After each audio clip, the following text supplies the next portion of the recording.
Now, the graphics up, we can talk Andor. Let's get at it. All right. Such a boring episode. Nothing even happened. Oh, terrible.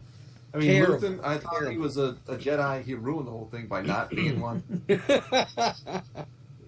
Apparently, Ryan Airy thought he was too. Did he really? Yeah, well, we got that over him because that's not the way they're going with this show. No, they are not, and I'm happy for it. Yes. Yeah, we're better off for it. Yeah, no, he had an entire video that he put out, I think, over the weekend, dedicated to the idea that Luthen is probably a Jedi. And I'm watching it, and I was like, I don't think he is, though. Sorry. Yeah, no, one of the things that we've been saying about this show, about this series, is that it's good even though you don't have a lot of the things that you would normally expect to see in a Star Wars movie. We don't have lightsabers, we don't have Jedi, we don't have the Sith. Like, the Emperor is mentioned briefly. And it's kind of like, it's sort of like how we know all of that stuff is happening in the background. We know that, Hera is flying in the Ghost, and, Ezra is learning how to be a Jedi. We know that Ahsoka is helping form the rebellion, and we know that Darth Vader is still out there murdering people and hunting Tarkin in the woods for some reason. But we don't need to actually see that in Andor. Like, it's such a good series watching all of these people struggle, both the ISB agents and your people on the ground, like the citizens of Ferrix, the people that are helping build the rebellion, Mon Mothma. Just like watching her try, and she is smart. She was so fucking good. I was like, are you talking about when she made sure that the driver was listening, and she's like, I know you're gambling again. That conversation, and it worked perfectly. It was perfection. Because he went back to the ISB, and he's like, well, that would explain some of these strange things. She knew he would, too. Now, do you think, when I watched it, I was like, oh, okay, she's getting out of this arranged marriage for her daughter. But they still went through with it. Do you think the idea to come up with the gambling thing for her husband was that the guy's fault? Yes. Yes. I think the idea of the gambling was to explain where the money went and where the new incoming money would be coming from. But do you think it was the idea of Davos, or? Oh, no. I don't think so. I think that was Mon Mothma. I think she came up with that. That was so great. When she started saying that, I was like, oh my God. This is why she's the leader of the rebellion. Yes, so great. I was saying the same thing. Yeah, and it just goes along with the way her character has been the whole time, saying stuff without saying it. Mm-hmm. The entire show, even when she's talking to Lev, about the rebellion, and no one can hear him, and Lev speaks clearly about, because she's just not as sophisticated as Mon is, right? And Mon still does not break character. She still speaks in not riddles but in code, I guess. Yes, because she knows she has to. If they're swapping out her driver to listen in to her conversations, and she says it's a state-owned house, who's to say they haven't bugged it or they don't have a hidden camera somewhere? Yeah, absolutely. Oh, absolutely? Yes, Keith, absolutely. And one of the things... yeah. I feel fine. My throat is still a little rough. One of the things, when Deidre was talking back with Command, I noticed as soon as she got off the call again, she had another deep sigh. We were talking about that before when she got called in by the main guy early in the season, and she was arguing her point, doing a really good job on it. When it was all done, she was like... And I think it was so nice here because she puts on such a great game face, but as soon as that conversation is over, she lets her guard down a little bit, and she knows the price of failure. She knows what happens when you fail, which is going to be interesting to see what happens to her character in the next season. Because obviously, this went completely off the rails. They didn't catch Axis. They didn't catch Cassian. And a lot of it was her saying, no snipers. I want them alive. I want this. And they were totally unprepared for the uprising they got. That's why she was so upset when Krennic, is that the name of the guy that they killed? Krieger, that was it, Krieger. That's why she was so upset that they killed Krieger, because I think like it was either Dave or Keith, I don't know which one of you pointed out, or you suggested that she thinks that Krieger might be Access. Well, remember, she showed Krieger to Bix. You're right. Yeah. And said, "Is this the man you met with?" Right. So when she found out, oh yeah, we killed him, and they're also like nonchalant. They're patting themselves on the back, like, ha ha, yes, we did, we got this guy, and you can see her. She's just like, you idiots! You should have taken him alive. We would have gained so much more if you would have captured him. Yeah, she knows the price of information. She's a lot like Luthen in that sense. She knows information is key, and killing him, while it may be a nice victory, a little pat on your back, it's not the battle. That's just the battle. It's not the war. Exactly.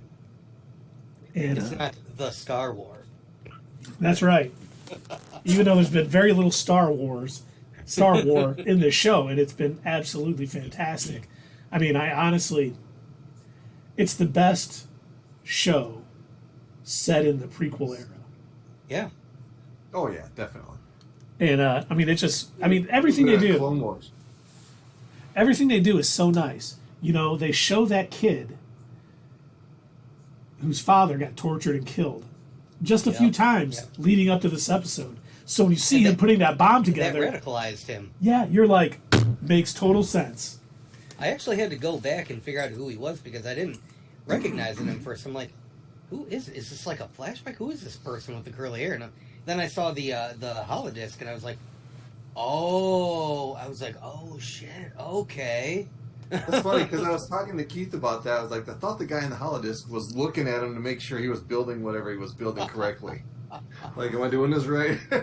He was from the bricks. From the brick. Which, by the way, the person who used Marva's brick to like knock a fucking stormtrooper on his ass, phenomenal. Can I just have to say this: whoever designed the stormtrooper helmets needs to be fired. Dude, the one dude headbutts the one and knocks him out. I'm like, what is the helmet for? Why do they have helmets? Here's my question: did they do this to the series to show you that at one point stormtroopers did actually have good aim? Because you know how Ben Kenobi says that in the very first, these are too precision to be, these are too wild to be stormtroopers or something. I don't think they were ever meant to have bad aim. I think that's just a joke that's been kind of played off, and I know that they joked around with it in the last episode of season 1 of Mandalorian. They're joking about that whole, stormtroopers can't hit their mark, and I know that even Space Boston joked about it too. I ain't no stormtrooper. Right. So I know that that's like a running joke, but I don't think that was ever George Lucas's intention. And I remember reading this before, somebody saying that, they purposely were told to miss when they were shooting at Han and Luke running to the Millennium Falcon from the Death Star because they had a tracker on it. They wanted it to take them to the Rebel base. Well, you got to remember, too, and that could be possible, the fact that they seemed like they had better aim is because there was more disposable people there. They had people that weren't main characters that they could shoot and kill.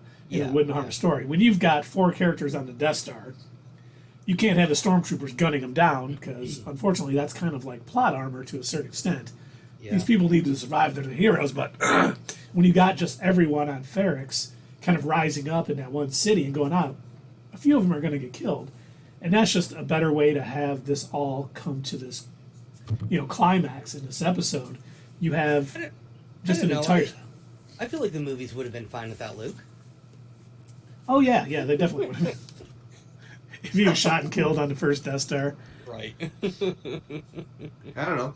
Maybe they don't have as many stormtroopers in there that can miss everybody, if they want to make that case. As far as the armor goes, this is a pure speculation, but I almost wonder if it was like a cost-cutting measure, because I remember in the Bad Batch, they were pointing out, stormtroopers are actually, like, getting these soldiers is way cheaper than paying for the clone program.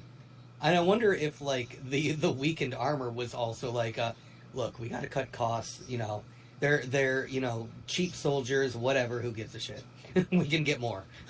I can see that, like, the helmet at that point is only worth like the transmitter that's in it that they speak into and hear in. Other than that, it's worth this thing. It's like in the real world how the Marines get all of the Army's leftover gear. That's true. We actually had gear from like Vietnam era. Children's plastic fire helmets. Hey, this one already has a bullet hole in it. Yeah, it's fine. You're fine. It's all right. Just don't get hit there again.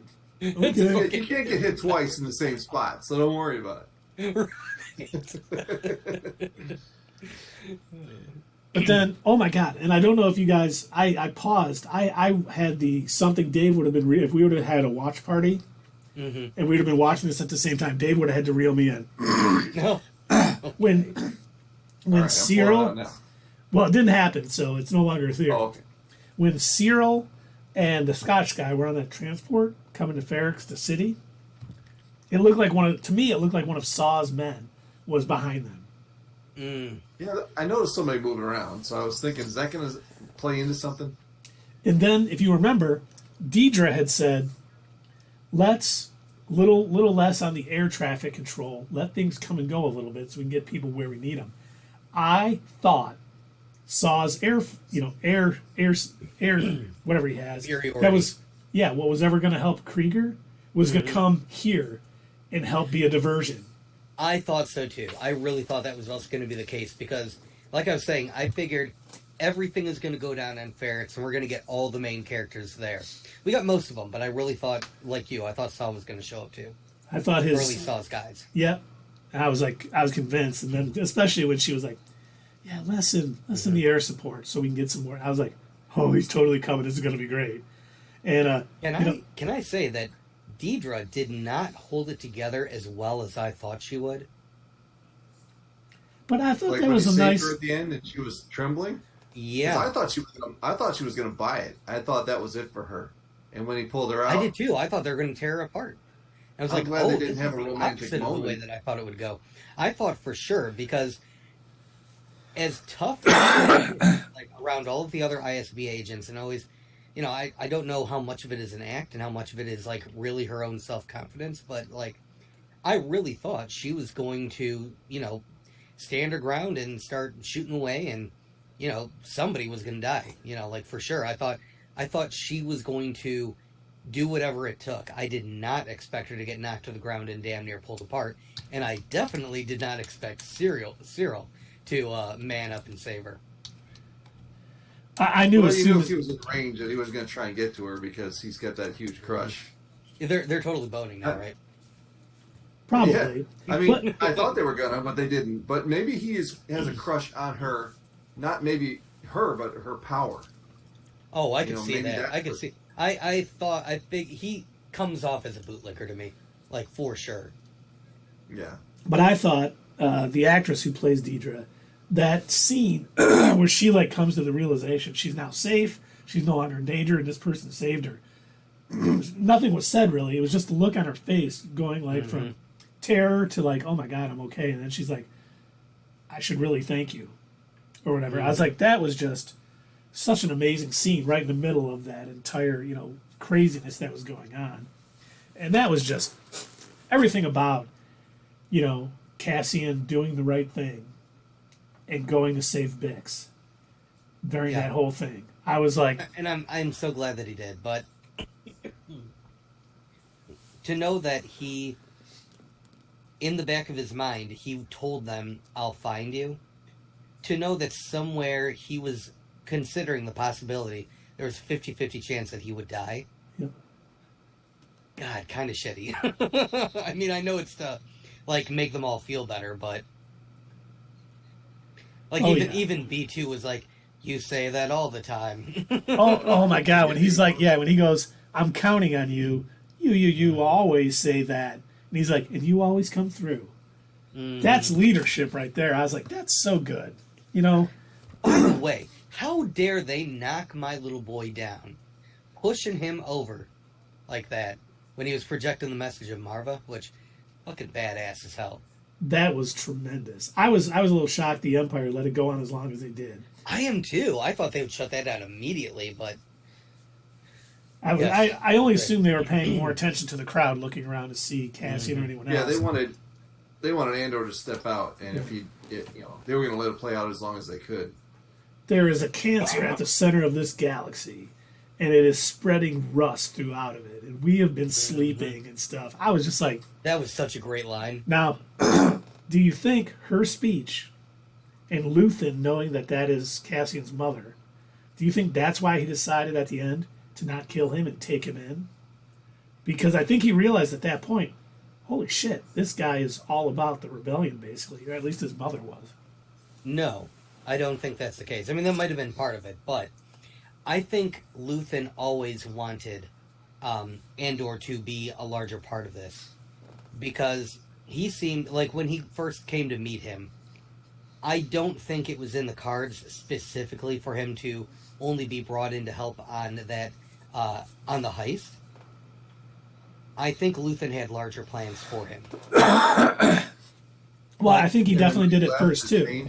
But the fact that somehow he got away, and he ended up flying off with that money, I think that's what, triggered Luthen and them to be like, shit, we got to take him out. He's going to get caught. Yeah, he knows me. He's not like Krieger, who can't identify me. But had he stayed with the group, I think, that wouldn't have been a consideration. It would have been, we're going to bring you on you're going to stay a part of the rebellion. And I think Luthen probably thought about that at that moment, like, you've got these skills, and you've got a certain set of skills, and I need you for that. And he's the right frame of mind. Yeah. Yep. Oh, God, yeah. Especially after the prison escape. Oh, definitely, for sure. Well, Luthen doesn't know about the prison escape yet. No, he doesn't, but that's when Andor, he's got that right frame of mind. Now he's definitely all in on the rebellion. See, when he said that, I was saying this to Keith earlier. When he said, either kill me or take me in, I was like, because there is a reward for him, and they do want him alive. I was thinking, is he saying take me to the Empire or take me under your wing? Obviously, at this point, if you're talking to you guys, it's definitely take me under your wing. Take me into the rebellion, yeah. Yeah. And that's why Luthen smiles at the end. Yeah, I honestly, I think between the two choices, he's definitely not going to want to be captured, for sure, especially seeing what they did to Bix. So if you're not going to take me into the rebellion, just kill me. Mm-hmm. Yeah. And honestly, one or the other. I think we could say, talking what's next, we now know what they were building. Yeah. At that post-credit scene. By the way, there was an end credit scene with this episode. If you've been listening to us totally spoil this episode, and you haven't watched yet and you didn't know that, yes, definitely stay tuned. Right before it shows all the foreign language credits, there's an end credit scene, and yes, as Keith just mentioned, it turns out the parts that they were building in the prison were in fact for the Death Star. I did not think that's the route they were going to go, but yeah, that's what it was. It was for the dish, I believe. Yeah, for it was really the great firing to see that weapon, all apart in space, and that the droids were doing the heavy lifting out in space, and then obviously people were working inside, but the droids are putting it together. That was awesome. I mean, they didn't tie the rest of the series directly into the main Star Wars plot until that moment. Right. Yeah. And it's going to be something hopefully we see early on in season 2. Cassian explaining that to Luthen. We were just building this same shit over and over and over again. They've got a plan, and I think that's where they're going to be starting in season 2. Is why is the Empire building? What are they doing? What are they up to? And I think that's why they're going to start searching about what they're up to and figure out about the Death Star. Because we know in Rogue One, they kind of figure out what's going on, and they know they need the plans or whatever. So I think the whole season 2 is going to be basically all about them figuring out what's going on with the Empire. What? I have to wonder how nobody figured it out sooner. Like, how did nobody just, be flying by the planet and, the fuck is that? Maybe it's over by Exegol right now. Where nobody knows where that is, right? We don't speak of Exegol. That doesn't exist. And they got, a million Star Destroyers underneath the water, so that's some deep water. No. That didn't happen. That's I'm deciding that's Legends. That I just decided that. Yes. I'd be happy if that was just Legends. I'm telling you, I'm waiting for them to release, for Dave Filoni and company, I'm waiting for them to have, an episode of The Mandalorian or whatever, where it's just, a bunch of kids set in the future, you know, like in the Ahsoka's new school of Jedi, or whoever is going to be the new Rey's new Jedi school, and they're going to be like, yeah, and I heard the Emperor came back. No, he didn't. You're full of shit, Billy, with 2 Y's. Yeah. Sorry about your brother, Tim. Sorry about your brother, Tim. He did not come back. That'd be stupid. He died. Oh, you're right. I did lie. That didn't happen. Oh, you think you can't come back? Have you not heard the story of Darth Plagueis the Wise? There's some stories the Jedis don't want you to hear, Doug. God, I don't think... I honestly do not think I could ever go back and watch the Rise of Skywalker. No. Every time I think about it, I'm reminded what a terrible movie it was. Just so you know, I tried the other day, and I started watching it, and just all the bad memories of just how poorly written it was, how the movie had no flow, everything was rushed. I'm like, nope, I can't do it. I'm not. You know, I have very little time to watch movies and do things by myself, you know, between work, the kids, and everything else. And I was like, you know what? I'm not wasting my time watching this movie. And I ended up watching. The only reason The Force Awakens was, you know, the best of that series is because we were all waiting for the next Star Wars movie, you know? There was some good stuff in Force Awakens, too. I remember how badass Kylo Ren was in those opening scenes. That was the first time I had ever seen anybody use the Force to literally stop a blaster fire, like in the middle of it, just holding it there. And he wasn't even holding up his hand the entire time. And I was like, oh shit, this dude's a badass. Okay. Yeah, we got a nice... After that, the series just went downhill. Yeah. They kind of dropped the ball thin. The idea of a stormtrooper escaping, and then they didn't even bother to really play on the fact that he used to be a stormtrooper. Instead, he's just running around killing other stormtroopers and yahooing about it. It's like, I don't like the unearned yahoos. You know, when they have the yahoo, like they did in in Wakanda Forever for what's her name, Riri Williams. That yahoo that she had, it just seemed unearned. And so, you know, they have him doing that. It's just like unearned. I can't get behind it, you know? Yeah, I know that I totally trained with all of you guys, and you're basically like my brothers, but I love murdering you now. Yeah, let's kill you. That's why I said that the way that they did it with Space Boston, I thought that was better. When he gave that, like, shaky speech in The Mandalorian saying, do you know how many of my brothers that I served with died in that battle? And, like, you could tell, I know he's not a stormtrooper, but he was an Imperial sniper or whatever the hell his job was that gave a shit. Yep. And it's like, I feel like Finn would have too. He was actually he was actually on Ferrix, and he was one of the snipers that were going to be placed until Deidre. Oh God. Oh, that would have been messed up. That would have been a fun cameo, though. It would. Oh, that would have been a great cameo. I just want to, the one question I was thinking of during this whole episode. Stupid cough. Mm-hmm. Was when Mon Mothma asked her husband and said, "At least you could go to Canto Bight, like if you do it." And I was like, "Oh, Dave's gonna love that Last Jedi reference." I mean, it's still a place that exists. It doesn't represent the movie, so. It's still so stupid, though. That was probably one of the dumbest parts of The Last Jedi, too. Yeah, it really had no bearing on the plot. Yes. Yeah. Yeah, they didn't again, another. While we're still in tangent time, another wasted opportunity for Finn. Yep. You're telling me that you're going to take the former child soldier character, and you're going to introduce to him where all of this money and funding is coming from that put him in the position where he was abducted and forced to be a soldier. And then you need to have somebody else explain to him why all of that is bad? Nah, bro. He knows. He should have been the one explaining that. He should have been able to use that opportunity to tell Rose or He was there with Rose, but honestly, I think he should have been with Poe. Yeah, It's just filler. That opportunity. That was all filler. It was. It was. They could have used it. It could have been used the right way. Yeah. You know, use it to expand his character. And here's okay. So one of these days we got to take this back to the editing room. But as a preview of one of the things that I've thought about with that movie, I would have had Poe and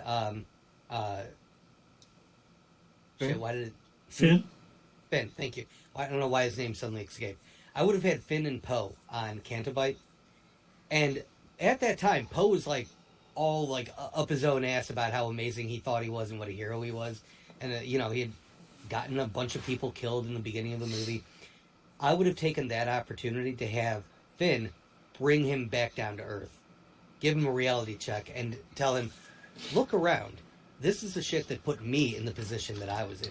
Why do you think I was a stormtrooper? You need to reevaluate what you're really fighting for." That would have been a better scene. Absolutely.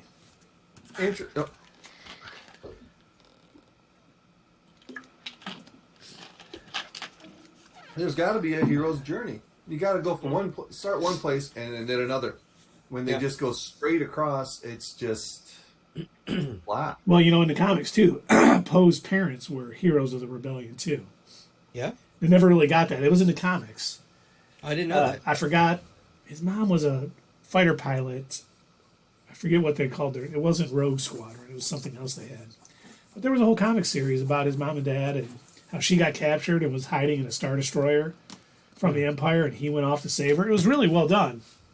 And so it kind of made sense why Poe would have this elevated sense of, who he is. But they never touched on that in the movie or anything else. No. So, and that's the thing, like, while I appreciate the comics, you shouldn't require them to understand the movie. No, absolutely. I didn't mean to say that. Another absolutely. I didn't mean to say that. We're rolling here. I'm going to run out of blue milk. There's always be more. drunk really soon. You keep saying absolutely. Jesus goddamn, David.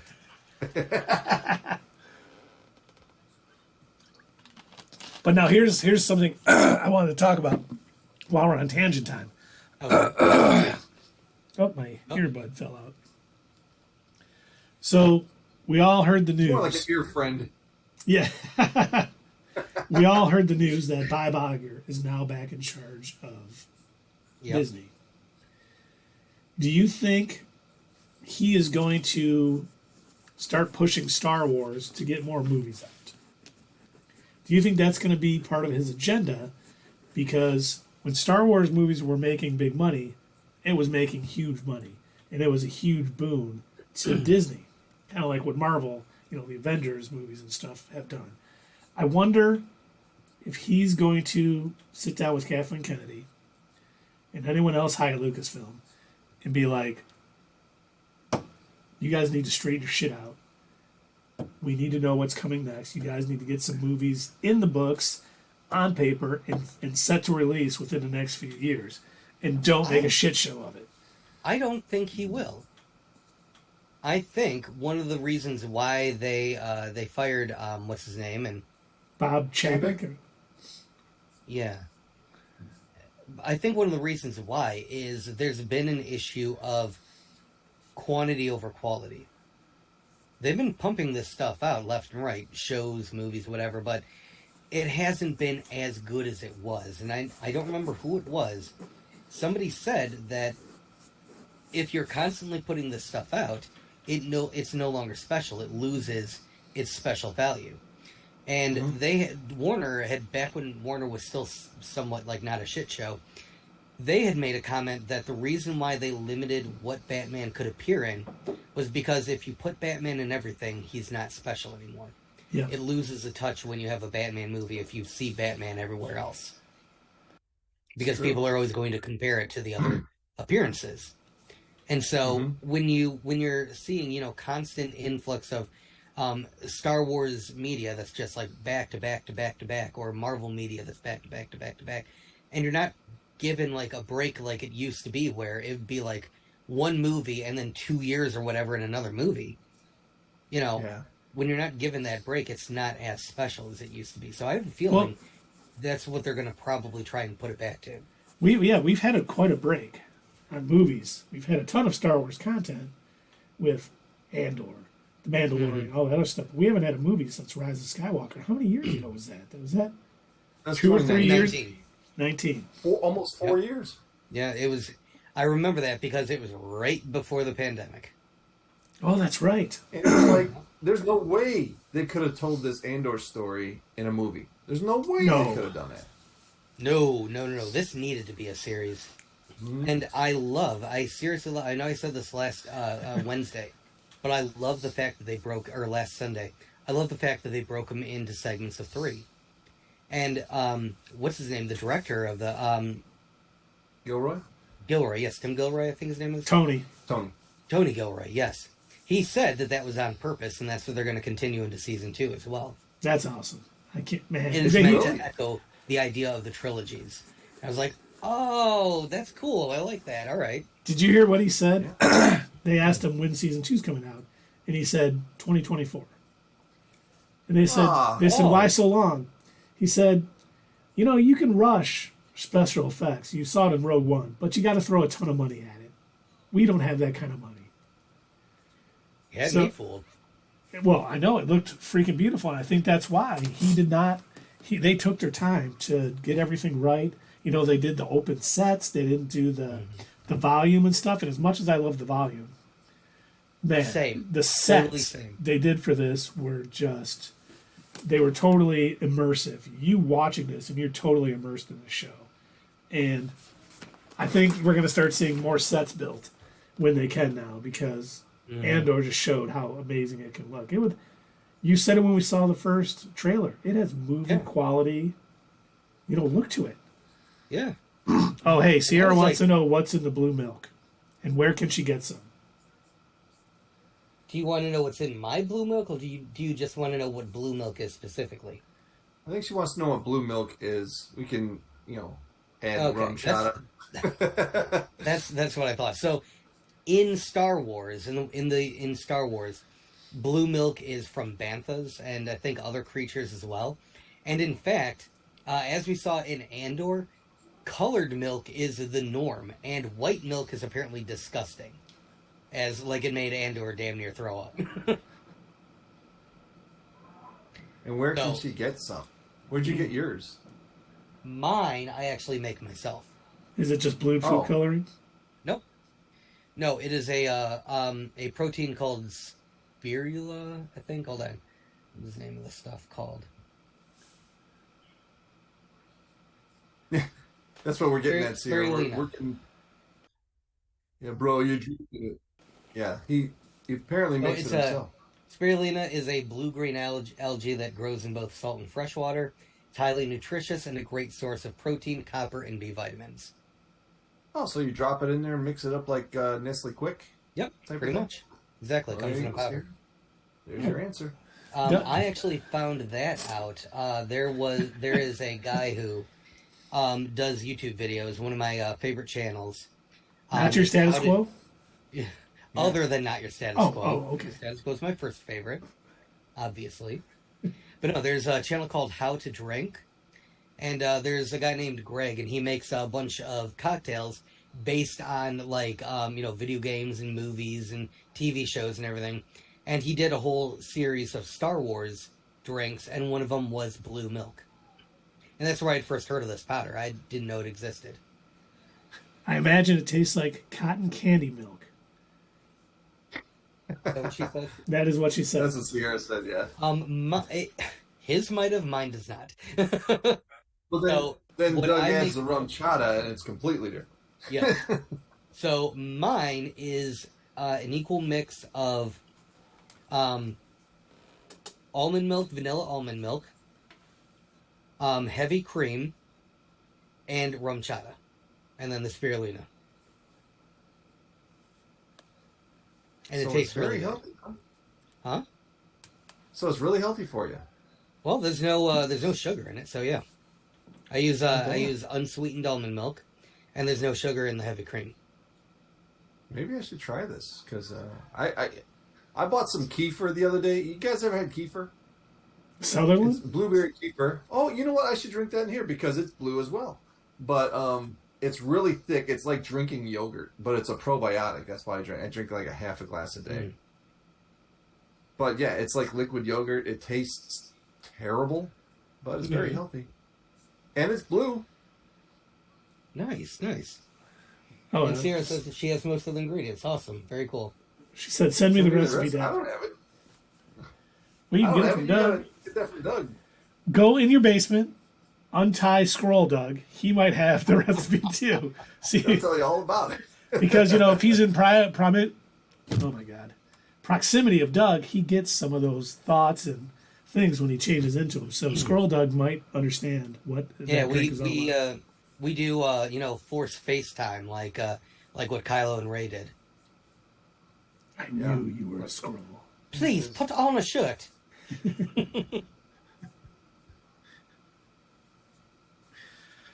Stop it. So, should we actually get back to Andor? We've been on a tangent time. Yeah, for a we while. probably should. We probably should. I mean, what else can we say? It's just a masterpiece. Well, I think we mentioned most of the points of the actual episode, I think. So, let's see. We talked about... we didn't really mention what the two ladies were up to that were actually waiting to kill Andor. Oh, Cinta and... And Lev? Lev, yeah. We didn't really talk about them too much. Well, I thought that Lev was acting funny and Cinta was on point. Yeah. She was just Cinta was focused. Cinta was focused. Yes, she was on program. Yes, she was. Yep. Oh, yeah. Cinta was on program, and Lev was all like, "Yo, swiggity swooty, I came for that booty." Yo, Yeah. babe, can we It's put like the there's a time and binoculars place. down for a minute? Like, Yeah. hey babe, you up? Because that was Lev, and Cinta was just like, "Bro, I gotta kill the dude. Come on, give me 5." That makes me think, maybe of what's next for Lev, is that her character is developing into an irrational or unstable, she has moments where she loses focus. You know what I mean? Like she did when she went into the store to see Luthen. And she she's totally like, hey, was not speaking in code anymore, and she was just like, yes. yeah. Well, and so- remember too, when they were pulling the heist, she had that moment when she froze. Oh, yeah. yeah. So I think So you're she absolutely right, Dave. Oh, we're absolutely What kind of right? Absolutely. Yeah, Set no, her up to I make a bad totally, decision later. I totally forgot about the heist. You're right. Yeah. Somebody had mentioned, I don't know if it was, what is his assistant's name at the store? What is Luthen's assistant's name? I have no idea. Oh, I don't know. It sounded like Leah or something. It sounded Oh, similar. Leia, Princess Leia. From Alderaan. Similar to that. I want to say it was like Belia or something like that. I don't remember now, but Bulimia. she had made a kind of like a little poke at Liv, basically pointing out you're a princess playing rebel. Mm-hmm. You're a rich girl, and she was basically pointing out, and that I think that's really true. I don't think she really knows what she's doing. I almost wonder if she got into it because of Mon. Or because of Cinta. That too, Right. yeah. I don't know how much she actually cares. And how about she seems to lack focus at times. how about the scene with the ISB guy and Cinta, where he knew her from the coffee shop, and when she saw Yes. her, and he was like, "Oh, what's going on here? All right, are we?" And, Looked him. I was like, "Oh," Yeah. and then the best line, "Oh, you have blood. Are you okay?" It's not Not my mine. blood. I was like, Okay, it's "Oh, all right." damn." But that was another moment like what Cassian had mentioned when he first met Luthen. It's like they don't expect someone like me. And that is exactly the case, because she has been watching him for a while, like ever since she got on the planet, and she's just interacting with him and everything. He never once suspected her. Yep. Not even for a second. She knew exactly who he was, Yep, what she he did. knew who he was right away. So that's another one of those moments, it just goes to show there's a big division in, the people that make up the Empire. You've got your stacks of people that do not know what the hell they're doing. That it makes you wonder. Hey, how feel they're better, even... Sierra. Oh, yes. I hope you feel better. But yeah, there's like huge stacks of people that it's like they clearly do not know what the hell they're doing. Like you wonder how they're even keeping the Empire running.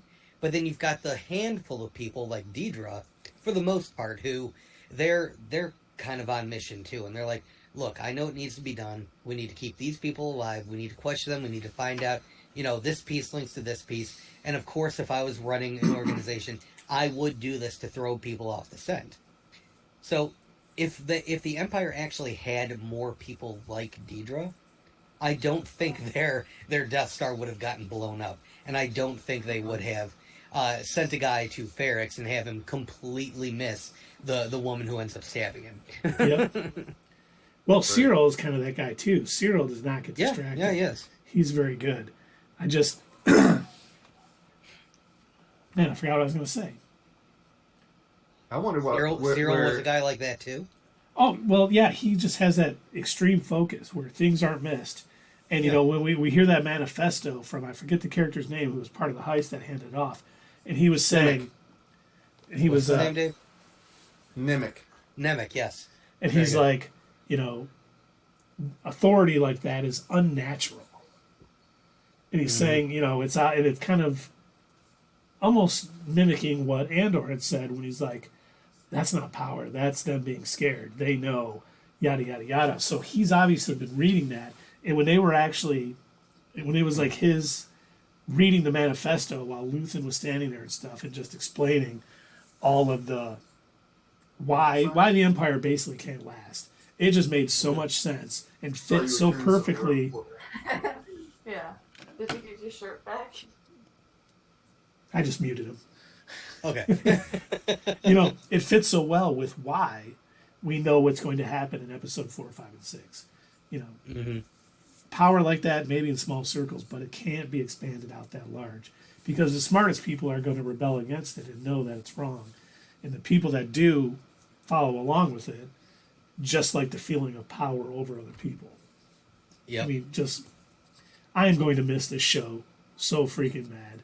So we're not getting another season until 2024? Yep. Oh, God, yes. I'm going to miss it, too. Oh, wow. That's rough. That's rough. But... It really is, because Wednesdays have become my favorite day of the week. Mm-hmm. Because while we've gotten a lot of... Maybe we should go into tangent time. Yeah. While we've been getting a lot of programming on Disney Plus and other streaming things, none of it has been as good as Andor. I mean, no. I'm still torturing myself with watching Titans. I've watched the first 4 episodes. I may be done. I was really hoping they had a new showrunner join for season 4, and I was hoping it'd be good. It's better than it has been, but it's still just not a quality show. Should I bother? No, don't. Don't waste your time, Dave. I'm seriously... A new episode comes out tomorrow. And then, it's like... Huh? I'm back. I was just playing. Oh. You weren't muted. I wanted to turn it back on and say something like, and then, that's where I put the body, and they still haven't found me. Something like that. I didn't know if you had forgot, because all of a sudden you were talking to Jacqueline, and it was like, I better mute him. Or should we... I did forget to mute it. She did want to borrow socks. So I missed all your conversation. I'm sorry. Oh, we were just talking. We went to tangent time like immediately. Talking about how Titans is terrible and I shouldn't watch it. And Andor is done. We're going to miss it on Wednesdays. Yes. I mean, we've been getting so much, programming on Disney Plus. Some of it much better than others. But this was freaking the best thing that came out on streaming this year. What is no doubt. What is our next series? Well, Friday we got the holiday special for Guardians of the Galaxy. And then the Bad Batch is the January 4th. Something along those lines. Oh my God, we're not going to have another series until January 4th? Yep. Dude. Well, we do. That's not on Disney Plus. Doom Patrol comes out December 8th. Oh, that's right. Doom Patrol. Oh, December okay. 8th. All right. Cool. Good. So we will have something. Yes. All right. Awesome. I don't like, trying to think of a continuous, like when we do what's next. I don't want to think of what's next with Doom Patrol. It's just so wacky. I don't want to predict nothing. It really is hard to predict it. I don't think any of us could predict it because they're like, we're not doing that. We're going to do this. We're going to have singing sphincters dancing around singing show tunes.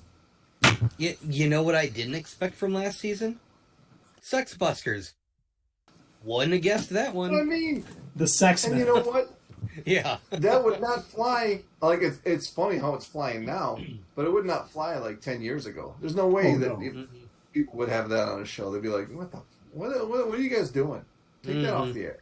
Well, and I was so you need a worried. streaming service for that. I was so worried for Peacemaker and Doom Patrol, not knowing the direction that DC Studios was going or anything. Discovery was going into the burning dumpster fire. As soon as James Gunn was hired, I'm just like, oh, thank freaking God. Yes. So that one guy, they no, brought him in, and all he did was sell everything off and stop projects. That's all he did, and now he put James Gunn in charge. Yeah, I was gonna say he's still the boss. I was worried too. I was thinking the same thing. I'm just like, oh my God, what are they gonna do? Like everything seems to be terrible and burning, and like things are like they're really, really pushing Ezra Miller for some reason. They seem to think that that's the route to go, even though he's criming his way around the world. Allegedly criming his way around the world. Sorry. I was talking to someone on Twitter, and they are convinced Ezra Miller is going to stay on as the Flash. After the Flash, as long as he is not actually found guilty on any of these charges. And I was like, okay, maybe I could see that. But that would be a very bad move. There's so much bad press about it. And really, he could come back and be really slow, and they could call him Quarter Flash. Well, that was a band from the 80s. I'm trying to think of their big song. Harden My Heart. Yeah, I'm gonna harden my heart. Okay, I'll stop. I don't want the. You need to keep the it stuff singer your actually voice. plays the phone. All right, now I gotta step away from just a moment. Did your pizza get there? Oh, did he order? He said he was gonna order a pizza while we were playing Gotham Knights tonight. He kept seeing pineapple on pizza, and Sierra jailed me forever because I said I like pineapple on pizza. Oh, wow! All right. But how is Gotham Knights? Is it you still playing as Batgirl? Yeah. We I didn't do the next mission. I was just going around town trying to find crimes and bust them up and do a bunch of learning. So we didn't get a lot of progress tonight, but I learned a lot about the game. Oh, okay, cool. And it was fun.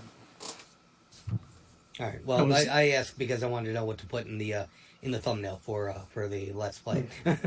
I did call one of the villains Bridget Nielsen because it was like a huge. Do you know who Bridget Nielsen is? She was in Rocky IV. She has short blonde hair, and she played one of the Russians, and she's really big. And so, I know. Yes, I know what you're talking about. Yep. Okay.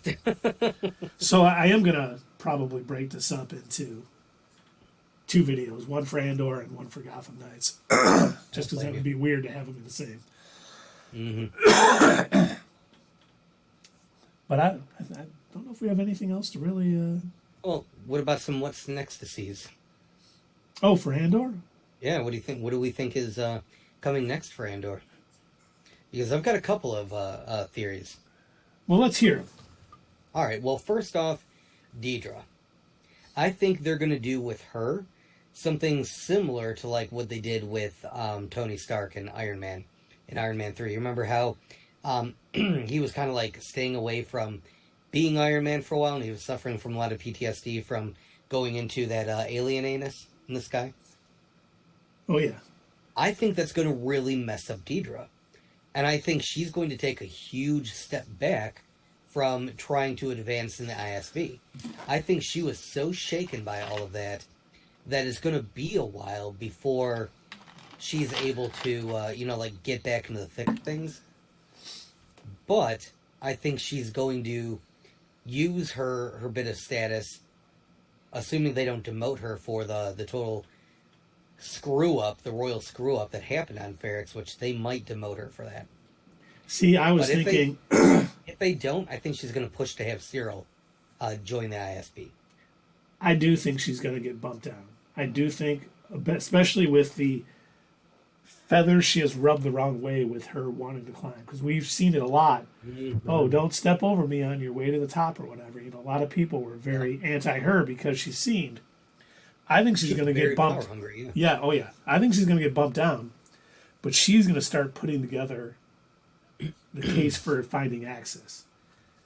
I think Cyril's going to stick with Cassian, and she's going to start looking for access and start putting things together and get a run. He'll do it from the ISB or still on his own?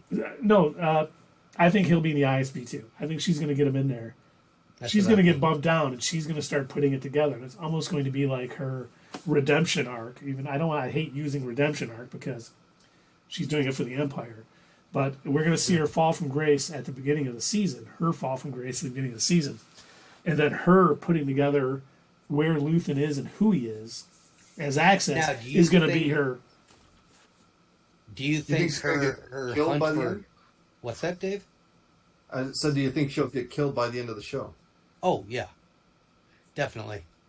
I don't see her because I think most of the people that we haven't seen in Rogue One or in any of the other movies, I think most of these folks are probably going to die in some way. Like, I'm pretty positive Luthen doesn't make it through. I'm positive he'll most likely die next season. I'm betting any money that Deidre will. See, I'm not so certain. I'm not so sure about Deidre. She may take a step back. I think if she proves herself helping find access, she may be like, okay, I think I'm done with this, because I think you're right. I think she's going to have some heavy PTSD from what happened on Ferrix. She's not going to want to go to the field. She's going to want to be investigating from a nice, safe distance, because she came very close to dying. And I think if she figures that out and she kind of redeems herself, I think she's going to step away and not die. You don't think she'd join the rebellion, though? No. Oh, God, no. She would never. She is. Yeah, she likes the power over people. She thinks that people need to be told what to say or told what to do constantly. So she would never join the rebellion, but I think... Just a little bit fashy? A little bit. A tiny bit fashy? Just a tad. I think that Luthen could end up living because so few people know who he is. And the ones who do know, like Saul Guerrero, he doesn't. We obviously know he doesn't make it. But Cassian, well, you don't think Mon Mothma does though, but she can be trusted. What was that? You don't think he would stay alive and then not have any more involvement with the rebellion? Because we don't see him, taking part in any alliance matters. But he has always been the guy pulling the strings from outside the action, right? That's how he's starting everything up. He doesn't want anybody to know who he is. He's giving them the money when they need it. He assigns jobs, but I guess Lev knows who he is too. So he could just he could have been in the background the whole original trilogy. We just didn't see him because he wasn't a Jedi. He could have a backstory there. It's possible. Never know. He is the one that saved Grogu from the Jedi Temple. He could be. For all we know, yes. Oh, God. Yeah, sure. Why not? You and Moff Gideon. The only reason I don't think he'll live, Moff Gideon. because as much as he likes to stay in the background, I think he only likes to stay in the background because we see what kind of showman he is. When he changes his outfit and he comes in and he's a totally different person. Yeah. I think he would want to be more in the spotlight if he lives. And he, like he said in his speech, I've sacrificed everything for this. And I think, unfortunately, it's going to also sacrifice his life to do something to help the rebellion forward. Well, he also made a comment like, I'm sacrificing everything and he said something like along the lines of, and I'll never be able to see the sunset on, this new world that I'm creating or whatever. Mm-hmm. Kind of like the way Thanos said, when I'm done with this, I'll sit down and I'll watch the sunrise and I'll be thankful. It's like he's saying, I'm not going to get that far. My mission, I know it. My mission is not going to end up that way. Mm-hmm. Which I guess if you're in his position, or honestly in any of the people who are building this and putting it together, I think all of them need to figure that, they need to keep it in the back of their mind that they could die anytime. They could die tomorrow. They could be captured. Mm-hmm. They could be killed. They could be knocked over in the street and torn apart. And saved by a cereal-eating, mother-loving... saved by their resident stalker. Yeah. She says, wow, you had your Cocoa Puffs this morning, huh? Well, they do say tricks are for kids, and as you can see, I am not a kid. Is he going to take Deidre back to his place? Introduce it to his mom? Oh, God. Oh, the one-eyed trousers. I could literally see that playing out. I could see her waking up and coming out and sitting down to eat cereal with him and his mom, and she'd be looking like doing the friggin' walk of shame afterwards, like, oh shit. Who's this? What the hell? You actually? Oh, so this is the girl it's been all about. What's going to happen? She's going to go home with them. Going to have an enjoyable evening together. Mm-hmm. They're going to get up in the morning eating their little globe planet-looking cereal and their milk. It turns out the canon name is Crunchies. Crunchies. They're going to be eating their Crunchies.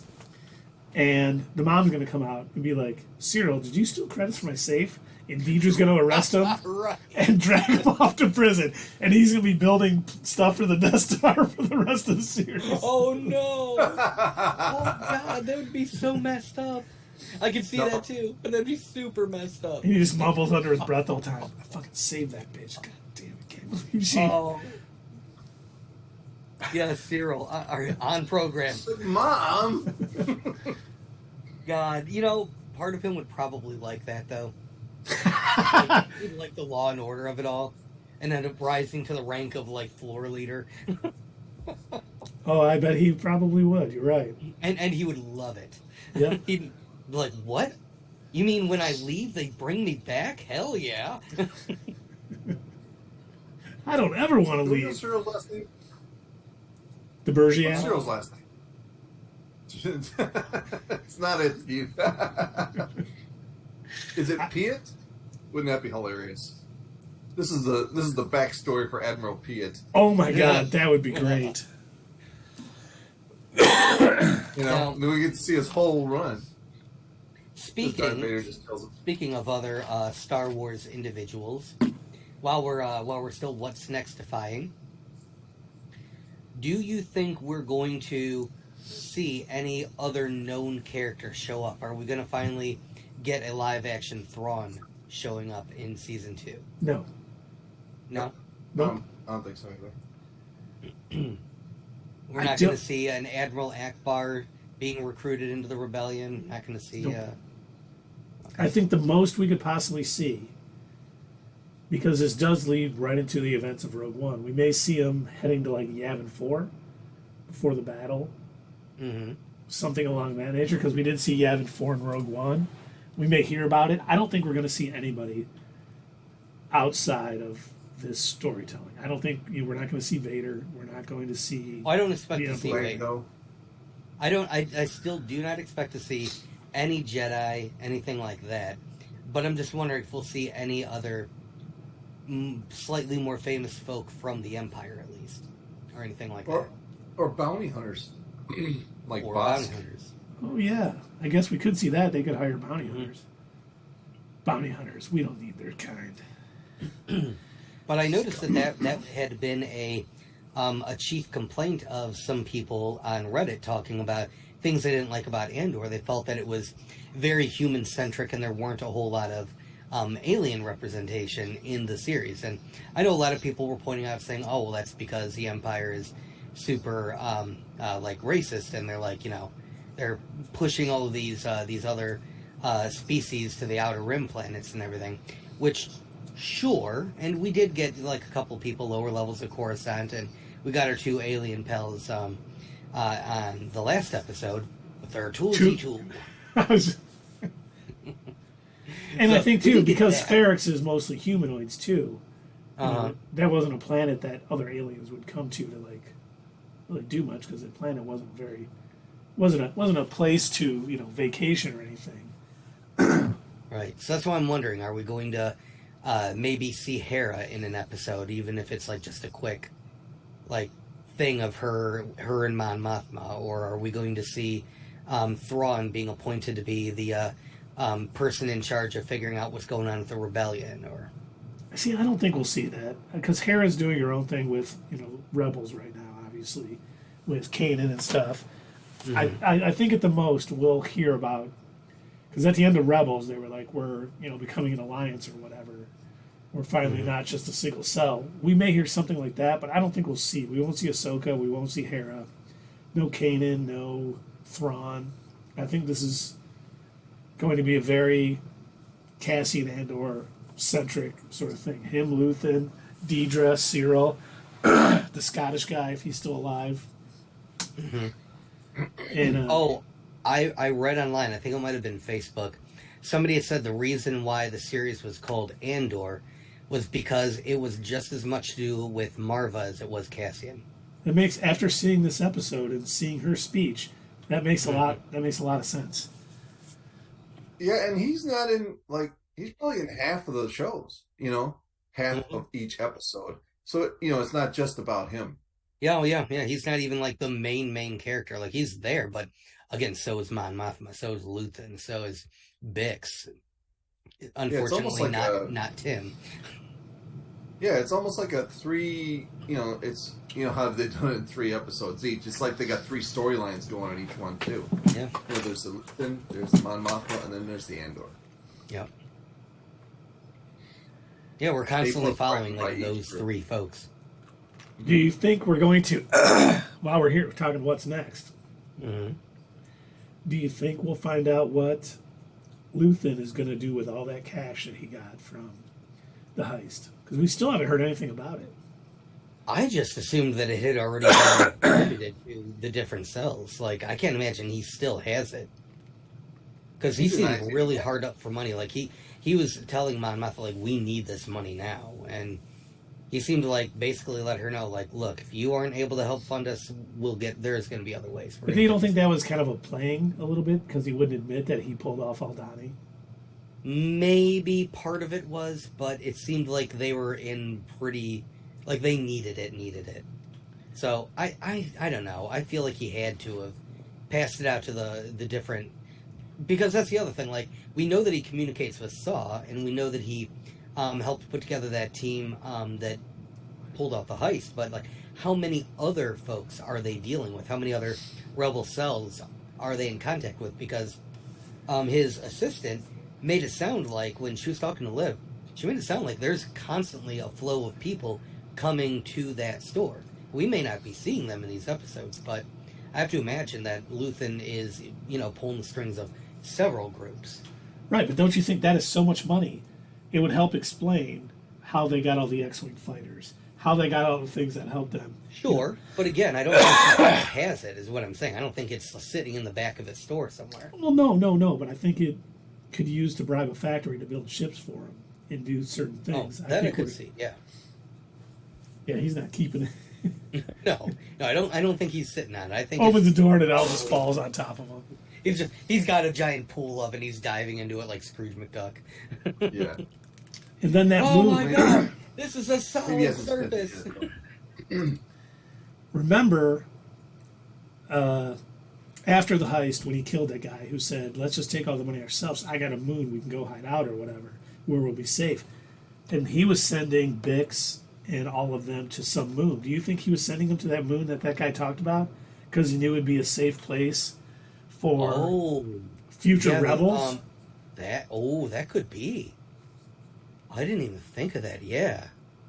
Did he say Yavin? No, He they didn't say Yavin.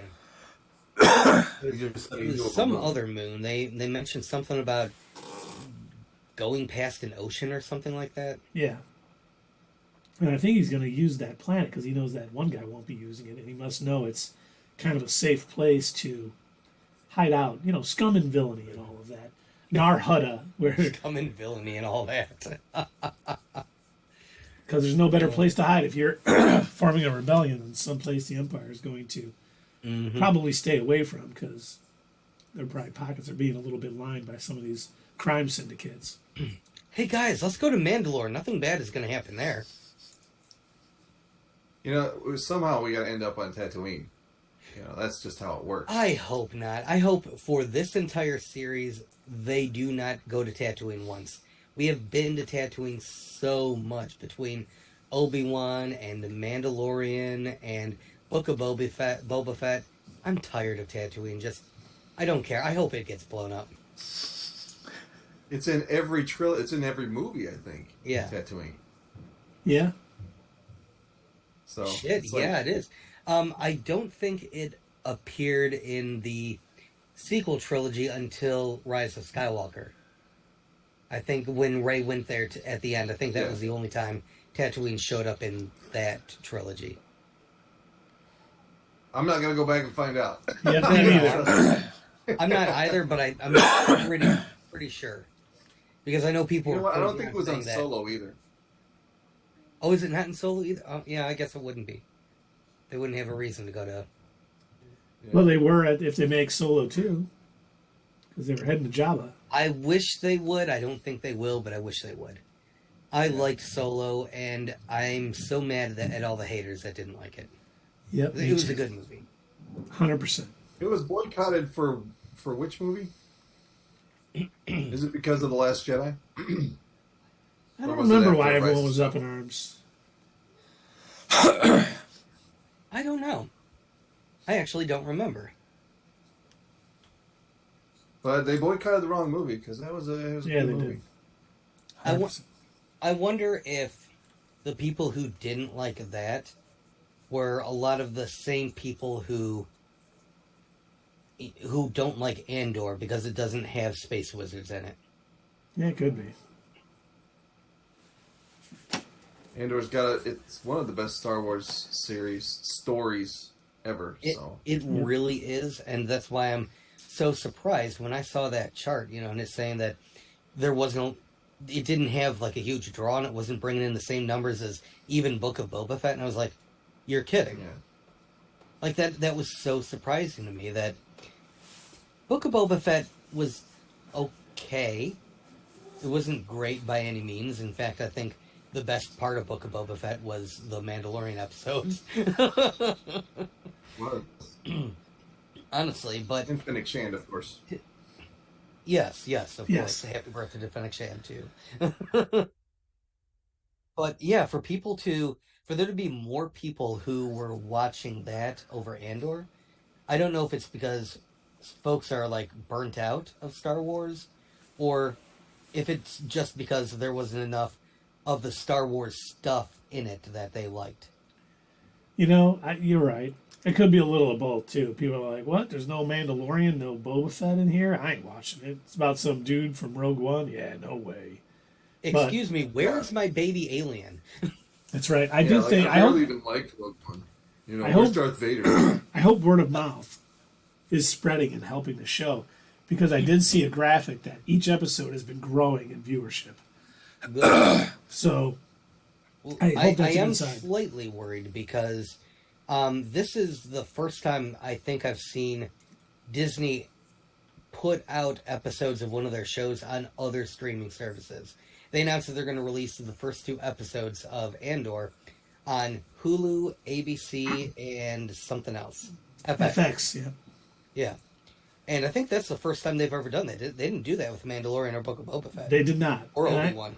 I think it's because I'm not worried about it. I think they know what a great show they have, and they're just trying to get more people to watch it. And if releasing it on these gets some people watching it, and maybe we'll buy Disney Plus to finish it off, I think that could be a good thing. I look at it as more than like they know they have a quality program, and they want more people to see it. I do hope that's the case, and I hope that they don't decide to can it before we get our second season. They're already filming season 2, so we'll get it. I get that they're filming it, but they also already filmed Batgirl, so... All right. And WB canceled that. Let me silver lining this. We are getting season 2 of Andor, or we are riding at Lucasfilm and at Disney Studios. I know how production companies are now, and there will be pain. Look, I tell you what, if they have to put out a fucking GoFundMe to help make season 2 of Andor happen, I will donate money to that. I would too. If the only way to save it, if you're just tuning in, Andor has not been canceled. But no. If it did, and a GoFundMe was brought up to save it, I would definitely donate money. Yeah, sorry, I didn't mean to get like all dark and dour there for a minute, but it's just like it's such a good series, and I cannot grasp how it's getting such low viewers like compared to the other shows. It is getting good reviews. It is. Still, that's not. It is, which is awesome. I love seeing that. Yeah, both critics and audiences, they both love it. Yep. Actually, I haven't checked. Do either of you know how it's doing on Rotten Tomatoes? I haven't checked. Oh, well, let me see. But should we rate the first season? I didn't even think about that. Yes, we should. Oh yeah, we could do that. I mean, with everything we've already said, just the incredible writing, incredible acting, incredible sets, the music, everything. I think I've never rated anything a 10, but I'm going to give this a 9.9. See, it's funny because I was thinking the exact same thing. This has probably come as close to a 10 as anything I've watched. I mean, everything we've talked about it, the acting, the writing, the sets, the way the stories are folding into each other. Everything just matches up so well. The story flows. Everything is great. And I was debating going between a 9.5 or a 9.8. And after today, this was yesterday, and I decided to go with a 9.8 because they really absolutely nailed the finale of this. And obviously we have another season, and it goes, all of these stories kind of not closed, but have a little bit of closure, but it's opening up to that season 2 and what we're going to get out of it. So just absolutely well done. Absolutely well done. Does that count as 3? No. I don't have any book left. And I'm out of Verner's.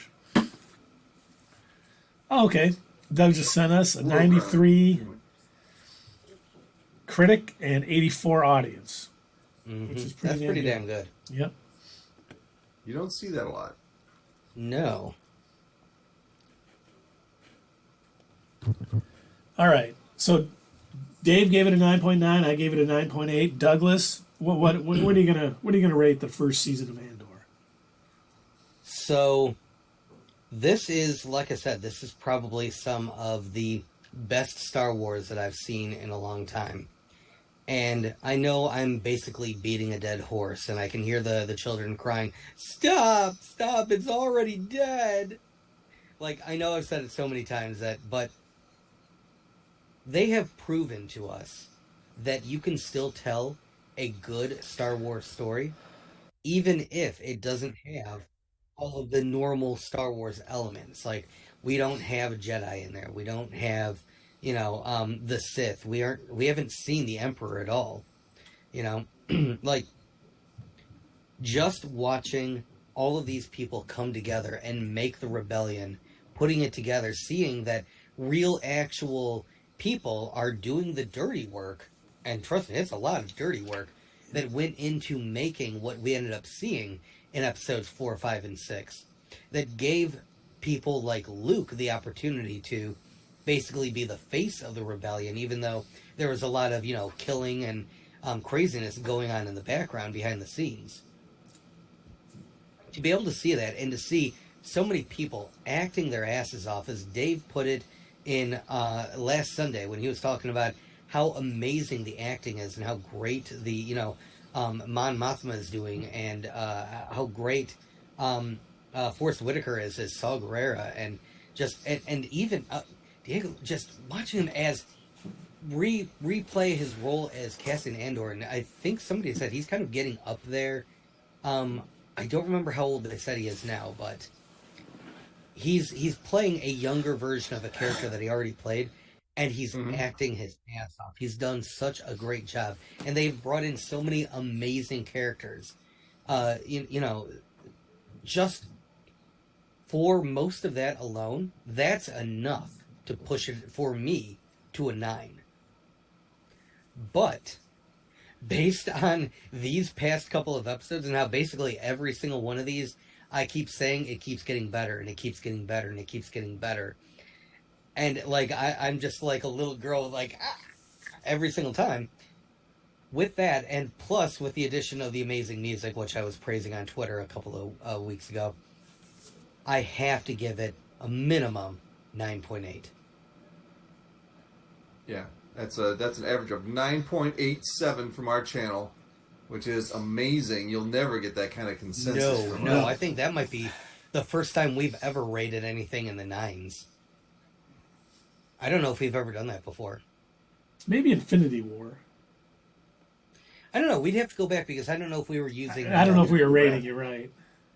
I don't think we're very generous with our ratings, so this is really to quote EE, they knocked it out of the park. And if you haven't watched, if you're still watching this on YouTube or Twitch, and you haven't watched Andor, go watch it. And don't forget to hit us up at Twitter, leave a comment down below, and we will see you next time on Not Your Status Quo.